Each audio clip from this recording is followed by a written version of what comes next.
নিয়ে আসা হলো, সেটা হলো ধর্ষণ। ফেসবুকে স্ক্রল করলে শুধু ধর্ষণ আর ধর্ষণ, ঠিক আছে। আমাদের শিশু ধর্ষণের বিষয়টা একটু বেশি। হ্যাঁ, তো প্রতিনিয়ত আমরা 2 দিন পর, 4 দিন পর, 5 দিন পর শুধু ধর্ষণ ধর্ষণ এই নিউজটা পেয়ে থাকতেছি, কিন্তু কোনো বিচার হচ্ছে না।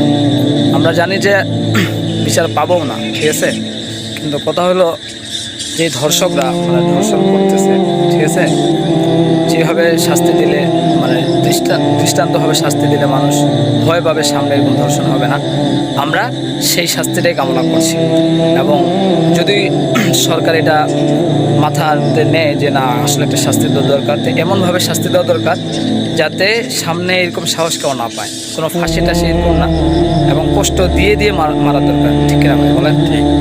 মানে অনেক দুঃখ বেদনা নিয়ে ভিডিওটা বানাচ্ছি, আমরা এইভাবে কোনোভাবেই ভিডিও বানাই না সাধারণত, কিন্তু এমন এমন ভিডিও সামনে আসে যে এগুলো অনেক কষ্টদায়ক হয়ে থাকে।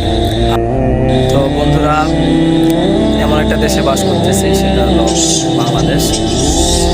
মানচিত্র তো দেখাই যায় না, তবু অনেক সুনামধন্য একটা দেশ, মুসলমান দেশ। কিন্তু মুসলমান দেশ তো বলতেছে মুখ, মুসলমানরাও কি নেই, ঠিক নেই। যে দেশে নারীরা নিরাপদ নয়, মানে কোনো জনগণ কোনোভাবেই নিরাপদ নয়, কোনো দিক থেকে, একটা সাইকেল রাখেন, মোটরসাইকেল রাখেন, কোনোভাবেই নিরাপদ নাই। এরপরেও মুসলিম হয়ে মুসলিমের কোনো পাওয়ার নাই, ঠিক আছে।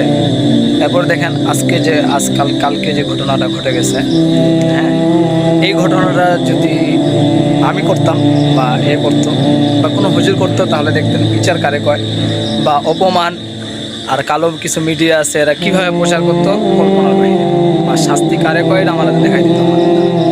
কিন্তু করছে অন্যজন, হুজুররা করে নাই, দাড়িওয়ালারা কেউ করে নাই, টুপিওয়ালারা কেউ করে নাই। এ কারণে কোনো বিচার পাচ্ছি না, বা পাবো বলে কোনো আশাও রাখতেছি না, ঠিক আছে। এরপরে কয়েকদিন আগে আরেকটা ঘটনা ঘটলো যে 8-9 বছরের একটা বাচ্চা হুজুর এসে ধর্ষণ হয়েছে, আমার বাচ্চা পেটে বাচ্চা আসে, পরে হুজুর চ্যালেঞ্জ ছুড়ে দিল, দেখা গেল কি ডিএনএ টেস্ট করে তার নানা করছে।